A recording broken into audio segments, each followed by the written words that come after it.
Cassette. Ça fait ça, professeur, c'est les diplômes. Bonjour M. Tremblay ainsi qu'aux autres membres de l'équipe. Donc aujourd'hui, il me fait grand plaisir de vous présenter mon équipe qui a plusieurs mandats. Donc je suis accompagné d'André, d'Alexandre ainsi que moi-même Kat. Donc aujourd'hui, il est très fier de venir faire part de l'entreprise en fait qui est un chef de file depuis 1984. Donc vraiment important de le mentionner. Également, on veut aussi conserver un avantage concurrentiel, donc un élément fort important qu'on a pris en considération. Donc, et aussi, partir du principe des valeurs qu'on ne fallait pas oublier, notamment l'autonomie, l'engagement, le respect de l'environnement et finalement au niveau de la diversité. Donc, tous les éléments que nous avons pris en considération. Donc, voici le plan de la rencontre. En fait, on est parti avec en ordre d'importance des demandes que nous avons considérées de la plus importante à celle qui était jugée, dans le fond, pour vous aider, à vous accompagner à travers le processus. Donc, au niveau de la gestion de la performance, en fait, ce qu'on voulait faire, c'est une analyse. On venait d'acquérir une petite entreprise qui, on voulait vérifier si l'analyse de la performance, ça avait validé la peine, tout ça. Donc, on va vous en parler ultérieurement. Au niveau du projet d'investissement, que dans le fond, on voulait conserver un avantage concurrentiel, puisqu'on sait qu'au niveau du marché, on a une concurrence qui va devenir de plus en plus féroce. Donc, on va vous proposer également des alternatives par rapport à ça.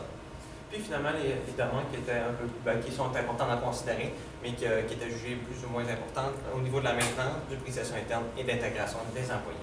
Donc, je lève la parole à André pour parler de la gestion de la performance. Merci. Donc, pour faire l'analyse de la gestion de la performance, on a procédé à l'analyse des cadres avec les coûts standards que vous avez fournis. Par contre, il faut prendre en compte que le budget prévisionnel a été établi en octobre 2018 et on a procédé à l'acquisition de l'entreprise au mois de mai 2019. Donc, en fait, le budget qu'on avait, qui était sur les anciennes activités de l'entreprise, soit la production de papier journal, donc c'est pas nécessairement représentatif d'une nouvelle activité, qui est de faire du papier recyclé. Donc, l'analyse doit être prise avec un petit grain de sel à ce niveau-là. Alors, si on regarde au niveau de l'achat de la matière première pour les fibres de papier recyclé, si on fait une comparaison, donc le dernier trimestre avec l'ensemble de l'année de 2019, ça a été assez représentatif. En fait, on a suivi le même principe, en fait. Donc, pour le quatrième trimestre, on a un écart de 2 millions de dollars, en fait, qu'on a payé en plus de ce qu'on avait prévu, qui s'explique, en fait, par un écart de quantité. Donc, on a utilisé plus que ce qui était prévu pour 9 millions de dollars, mais on a économisé sur le coût unitaire pour 7 millions, seulement dans le quatrième trimestre. Puis, on a les mêmes ratios, en fait, pour l'année 2019. Donc, on a réussi à suivre les mêmes coûts, les mêmes écarts. Pour ce qui est des produits chimiques, en fait, ça c'est moins représentatif parce que dans le quatrième trimestre, on a un écart de 1,2 million de dollars qu'on a payé en plus. Et dans l'année 2019, au total, c'était 2 millions. Donc, la grande majorité de l'écart de l'année s'est faite dans le dernier trimestre. Ce qu'on peut regarder, c'est au niveau de la quantité. Donc, on a payé 1 million en trop dans le dernier trimestre et 4 millions en trop dans l'année au complet. Donc, à ce niveau-là, ça a été représentatif. On a utilisé la même quantité. Par contre, au niveau du coût, si on regarde le quatrième trimestre, on a payé pour 200 000 de plus que ce qu'on avait prévu. Et si on regarde dans l'année, au total, on a économisé 2 millions. Ce qu'on peut voir, c'est que dans le quatrième trimestre, on a eu un petit relâchement sur les coûts. Peut-être que notre fournisseur a augmenté ses coûts, on a changé de fournisseur, ce n'était pas avantageux. Ça va être quelque chose qu'il va falloir aller voir de plus près. Si on regarde au niveau des salaires, en fait, dans le quatrième trimestre, on a payé 400 heures de plus, ce qui nous a occasionné des dépenses de 10 000 supplémentaires. Puis c'est quand même représentatif de l'année supplémentaire, de l'année complète, où on a payé 1000 heures pour 24 000 de plus. Sauf qu'on a fait un petit peu plus d'heures dans le quatrième trimestre. Est-ce que c'est parce que la production était plus difficile? Est-ce qu'on a produit tout simplement plus que ce qu'on avait prévu? Donc on a payé plus de salaire, ce qui serait logique aussi. Donc, on a besoin de plus d'informations à ce niveau-là pour vraiment répondre à cette question. Donc, en fait, la recommandation générale, c'est de réviser les coûts standards en fonction des nouvelles activités de l'entreprise. Comme je l'ai dit au début, donc, les coûts standards étaient basés sur la production du papier journal. Puis maintenant, on a vraiment changé les activités de l'entreprise. Donc, ce serait important de pouvoir réviser les coûts pour les prochains trimestres. Puis, on peut quand même se baser un petit peu sur cette analyse-là pour voir où on a eu le petit relâchement, par exemple, sur les produits chimiques. Donc, on va passer au projet d'investissement.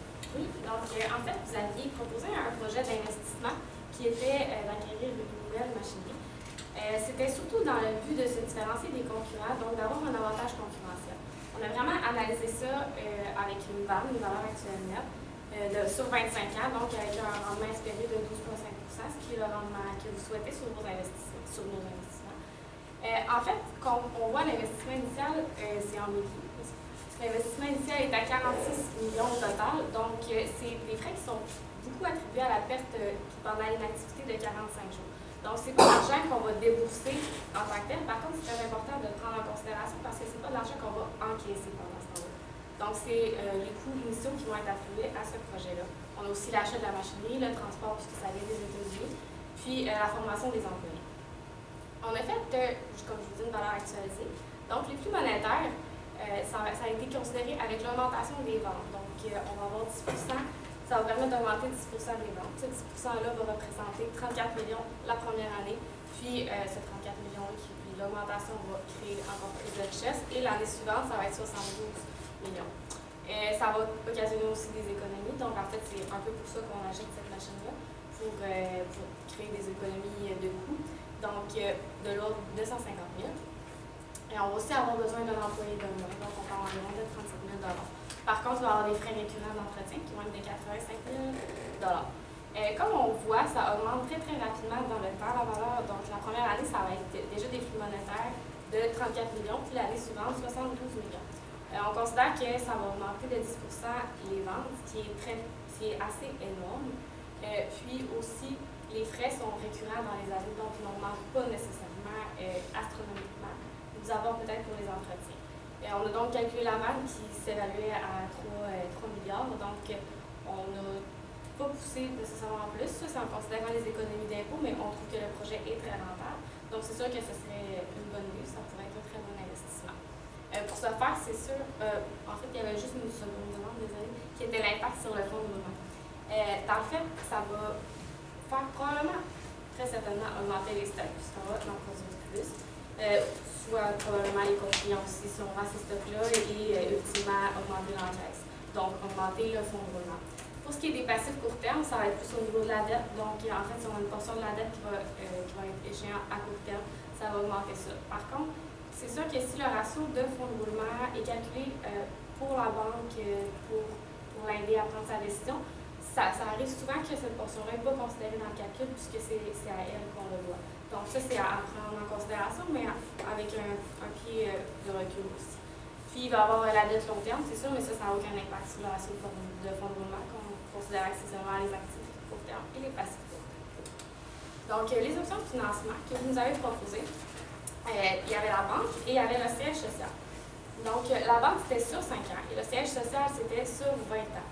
On a calculé que les paiements mensuels pour la banque étaient beaucoup plus élevés considérant que la durée est beaucoup moins longue, donc de 43 000 $ par mois. Et pour le siège social, c'était seulement de 31 000 $, 31 600. Donc le coût de la dette actualisé avec le paiement des intérêts dans le temps s'élevait à 7,8 millions pour la banque et 7,6 millions pour le siège social. En fait, c'est très près. Donc, ce qui nous a permis vraiment de prendre une décision, ça a été de considérer qu'un actif a une durée de vie de 25 ans. Donc, se financer sur 5 ans, c'est assez court pour un actif qui va durer 25 ans. On considère que pour des actifs très long terme, c'est préférable de prendre du financement aussi assez long terme. Donc, 20 ans, ça serait plus représentatif de sa durée de vie. Le coût de la dette va être moindre, donc moins de pression sur les liquidités à chaque année. Puis aussi, il y a des paiements mensuels qui sont moins élevés aussi, ça entraîne des coûts moins élevés. Puis donc, c'est vraiment ça qu'on recommanderait. Par contre, il y avait une petite porte ouverte au niveau peut-être du financement qui était donné pour la matière première recyclée qui était utilisée. Donc, on a fait nos recherches.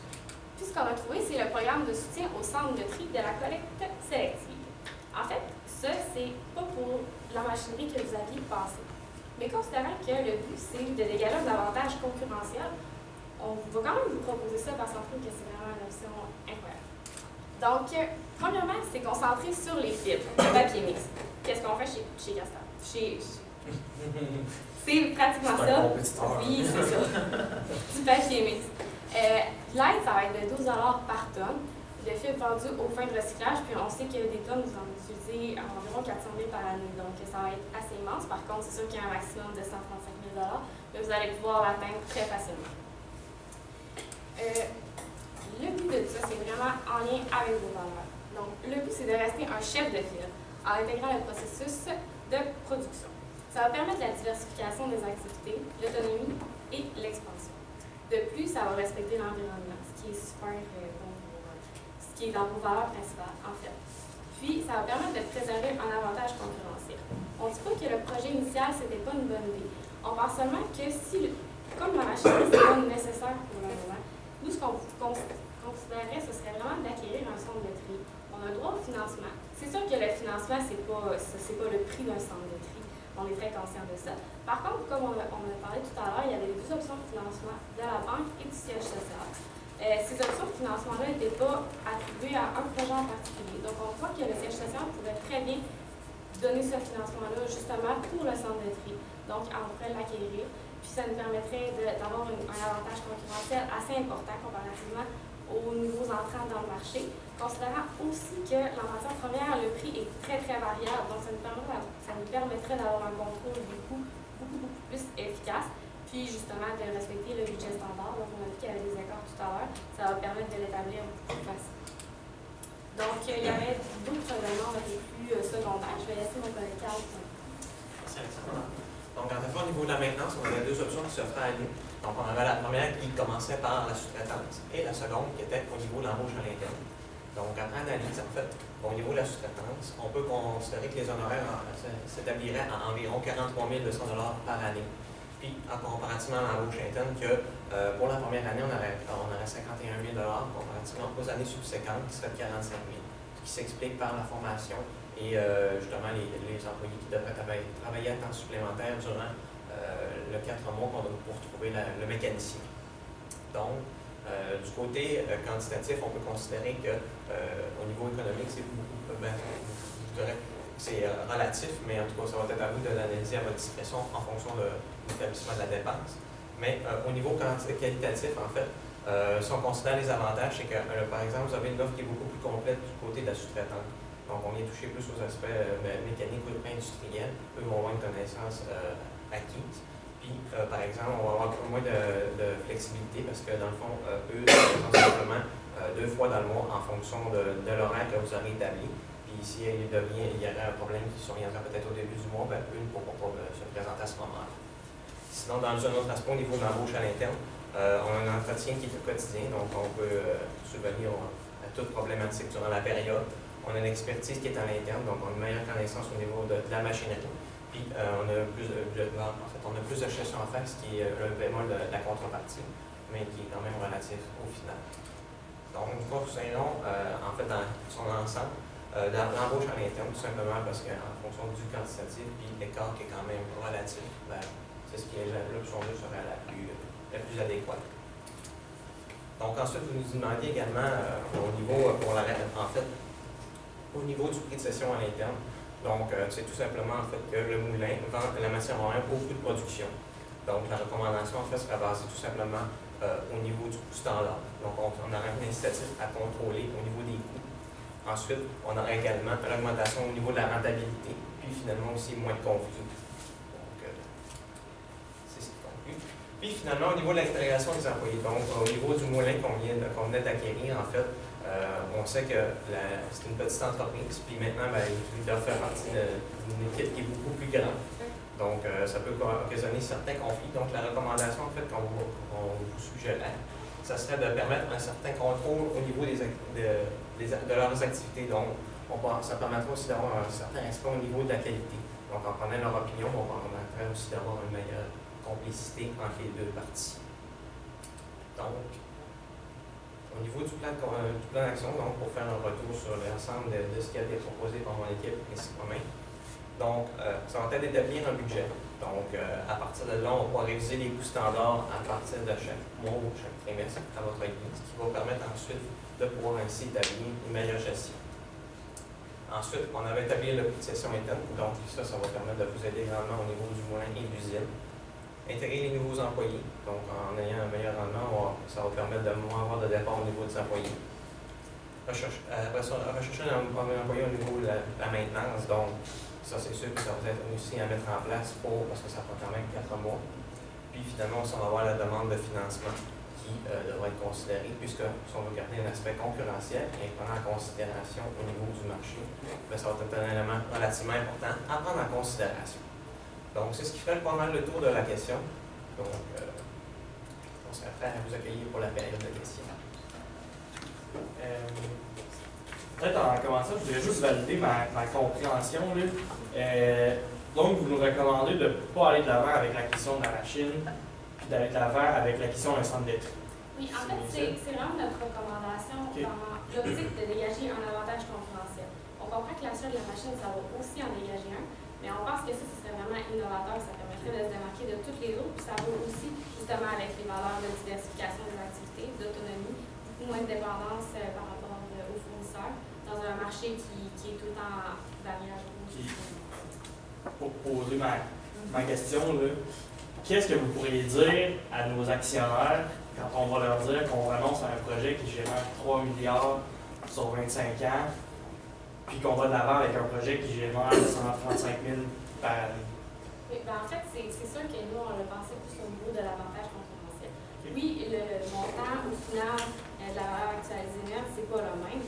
Par contre, c'est qu'on va éviter de se faire dépasser par des concurrents et donc de perdre des ventes qui vont être, que pour le moment, ça va super bien, sauf qu'on est presque les seuls en ce moment à faire ça. Donc, ce serait vraiment plus dans une optique de diversification, de sécuriser les activités qu'on a en ce moment aussi. Par contre, c'est pas exclu que l'investissement pour la machinerie pourrait aussi être fait de pair. Ce serait de voir si les montants à investir. En fait, c'est sûr que les données pour un centre de tri, les prix, c'est pas nécessairement les mêmes. Par contre, s'il y a un moyen d'avoir un peu plus de financement, considérant que l'entreprise est rentable, ça pourrait être Merci. De mon côté, la question concerne l'intégration des employés.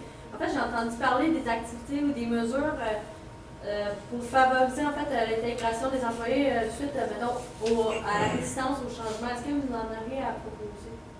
En fait, c'est ça. En prenant en considération, en prenant une rencontre ensemble, on va être capable d'avoir les idées de eux, comment est-ce qu'ils voyaient ça. Parce qu'en fait, on a un problème en fait, au niveau de ce qu'on appelle l'intégration. Au niveau stratégique, en fait, il y a un conflit au niveau entre les employés et la direction. Donc, en prenant en considération avec cette année, on va être capable de peut-être voir quelque chose ou un aspect qu'on aurait manqué. Parce qu'il y a peut-être d'autres choses qui seraient regrettées en arrière de ça, puis d'aller comprendre qu'est-ce qui se cache derrière toute cette histoire-là. Donc, en prenant une rencontre, je pense que ce serait la meilleure solution. Puis après ça, on va pouvoir justement s'entendre sur une meilleure philosophie, voire une autre stratégie avec lui. Super, merci. Si jamais on décidait tout de même d'aller de l'avant avec un projet d'investissement, d'acheter la nouvelle machine, est-ce qu'il y avait des gros impacts sur la gestion du fonds de roulement? Ça se passe relativement bien. Ce projet-là, si on décide d'aller de l'avant. En fait, comme on l'a mentionné, c'est sûr qu'avec la nouvelle machine, on était capable de produire davantage, qui augmentait le niveau de stock, etc. Et il n'y avait pas nécessairement de désavantage au niveau du passif à court terme, qui n'augmentait pas vraiment. Mais c'est sûr que niveau gestion, ça va prendre plus de fonds de roulement un petit peu pour justement augmenter la production. Puis c'est sûr qu'on n'avait pas eu toutes les données sur le fonds de roulement pour donner une réponse vraiment claire. Mais c'est sûr qu'il va falloir être plus attentif à ce niveau-là. Dans un contexte économique où la demande est à la baisse au niveau de l'industrie du papier, on va parler avec la baisse de production des journaux, par exemple, puis le zéro papier dans beaucoup d'entreprises. Qu'est-ce que vous pensez de l'avenir de l'industrie? Puis, par exemple, si on allait de l'avant avec le projet d'investissement au niveau de la machine de séchage, dans quel contexte stratégique est-ce que ça peut s'inscrire? Puis, qu'est-ce que vous pensez de toutes ces innovations-là? C'est peut-être un peu dans cette optique-là aussi qu'on a présenté le centre de tri. Okay. En fait, c'est que le centre de tri, oui, ça fait des fils pour le papier, mais ça peut être utilisé pour plein d'autres choses. Comme vous dites, on est dans un contexte extrêmement axé sur l'environnement. Donc, en ce sens-là, ça va être un investissement qui va être pour les générations futures qui va être très important. C'est sûr que pour le séchage, il n'y a pas nécessairement d'autres utilités. Donc, comme on dit, c'est sur 25 ans. Si ça va assez rapidement, si dans 10-15 ans, on n'utilise plus de papier, on a quand même cette dette-là et cet investissement-là qui devait remporter sur 25 ans qui n'en rapporte plus. Donc, pour nous, c'est aussi dans cette optique-là qu'on a présenté le centre de tri, parce que c'est vrai que c'est un risque assez important. Par contre, c'est sûr que comme le papier est recyclable, on pense que rien ne peut remplacer le papier complètement. Donc, avec le papier recyclable, c'est sûr que c'est une bonne chose. Si je me permets de compléter, en fait, il y a aussi une tendance en restauration. ils veulent se débarrasser de tout le contenant plastique, puis ils vont plutôt vers le carton. Donc, ce serait peut-être un marché qu'on pourrait attaquer aussi pour tous les contenants en carton pour la nourriture. Vous avez suggéré d'aller à l'embauche au lieu d'aller en sous-traitance. Comment vous allez vous assurer que si on va en embauche, on a du travail à tous les jours pour cette personne-là? Parce qu'en sous-traitance, les personnes ont 2 journées par mois. Comment vous allez vous assurer là, que quand la personne est au travail, il y a vraiment toujours du travail à faire? La période de questions est terminée. On vous laisse passer à ça.